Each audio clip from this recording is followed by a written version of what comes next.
मैं शहनाज कंवल वर्शिपर आपकी खिदमत में ज़बूर नंबर 23 पेश करती हूँ। खुदावंद मेरा चौपान है, मुझे कमी न होगी। वो मुझे हरी हरी चरागाहों में बिठाता है, वो मुझे राहत के चश्मों के पास ले जाता है। वो मेरी जान को बहाल करता है, वो मुझे अपने नाम की खातिर सदाकत की राहों पर ले चलता है। बल्कि ख्वाह मौत के साया की वादी में से मेरा गुजर हो, मैं किसी बला से नहीं डरूंगा, क्योंकि तू मेरे साथ है। तेरे आसा और तेरी लाठी से मुझे तसल्ली है। तू मेरे दुश्मनों के रूबरू मेरे आगे दस्तरखान बिछाता है। तूने मेरे सर पर तेल मला है, मेरा प्याला लबरेज होता है।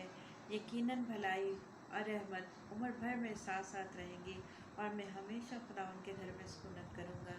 खुदावन के पाकलाम पढ़े और सुने जाने पे खुदा की बरकत हो। आमीन। देखते रहिए राइट वे चैनल, ताकि आने वाली जो वीडियोस हैं वो सबसे पहले आप तक पहुंचे। उसके लिए आप सब्सक्राइब करें और बेल आइकॉन को प्रेस करें, ताकि आइंदा जो आने वाली वीडियो है हमारी वो आप तक सबसे पहले